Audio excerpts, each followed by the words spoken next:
Bonjour et bienvenue sur Finaccessible TV, la chaîne de l'éducation financière simplement. Il existe de nombreuses définitions de la notion de risque et nous allons retenir la notion définie par l'IIA qui est l'Institute of Internal Auditors.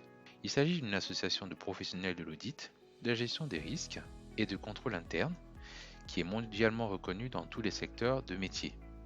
D'après eux, un risque, c'est un événement, une action ou une inaction future qui empêche une organisation d'atteindre ses objectifs. Le risque se mesure selon une combinaison de deux critères. Le premier critère, c'est l'impact ou l'effet ou encore la gravité. Et le second critère, c'est la fréquence, c'est-à-dire le nombre de fois qu'un événement associé au risque s'est produit dans le passé. La combinaison de ces deux éléments porte le nom de ce qu'on appelle la criticité de ce risque. Par exemple, je veux traverser la route, mon objectif est d'atteindre l'autre côté. Le fait de traverser la route est une action. Je prends le risque de me faire renverser et de ne pas atteindre mon objectif. Le niveau de ce risque de me faire renverser va se mesurer en fonction de la fréquence, c'est-à-dire le nombre de fois que l'on a rencontré des incidents sur cette route par le passé, ou à partir d'une autre méthode au moment où je traverse et en fonction de l'impact. En fonction de l'impact, c'est-à-dire l'impact que cela peut avoir sur moi si je venais à me faire renverser, selon que des poids lourds passent, des camions, des vélos, etc. etc., etc. Plus grand seront la fréquence et l'impact, plus grand sera le risque de me faire renverser et de ne pas atteindre mon objectif qui est d'atteindre l'autre côté de la route. Inversement, plus petits seront la fréquence et l'impact et plus petit sera le risque de me faire renverser. Un risque cesse de l'être au moment où l'action ou l'événement n'existe plus. Alors il devient soit une crise, soit un sinistre. Dans mon exemple plus haut, je me fais renverser par la voiture, le risque n'existe plus. C'est une situation de sinistre ou de crise puisque je suis en mauvais état.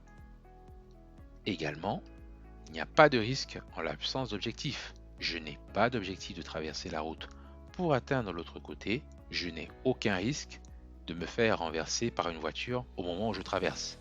Dans le secteur bancaire, toutes les activités exercées par les banques sont soumises à des risques. L'ensemble de ces risques convergent vers un risque unique que l'on peut appeler le risque global. Ce risque global, c'est le risque de faillite ou de dépôt de bilan de la banque si l'ensemble n'est pas maîtrisé. Parmi les typologies de risques qui font partie du risque global de la banque, on peut citer principalement le risque de crédit, c'est le risque pour une banque de ne pas être remboursé par un client à la date d'échéance du prêt. Le risque de marché, c'est un risque de perte de valeur des actifs sur le marché lorsqu'il y a vente.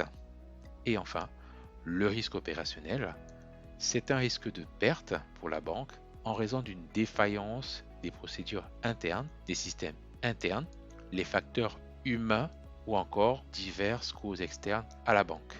À ces trois principaux risques s'ajoutent également d'autres risques additionnels tels que le risque de liquidité, le risque de taux, le risque de change, le risque souverain ou encore le risque pays, le cyber-risque, le risque sanitaire, le risque systémique ou encore le risque comptable. Afin d'atténuer l'ensemble de ces risques, la banque va soit accepter soi-même le risque et mettre en place un dispositif de gestion des risques, de procédure, de contrôle, soit elle va refuser le risque et l'externaliser.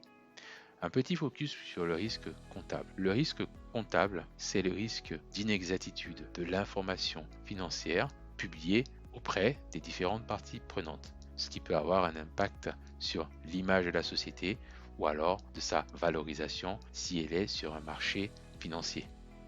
Nous sommes arrivés à la fin de cette vidéo.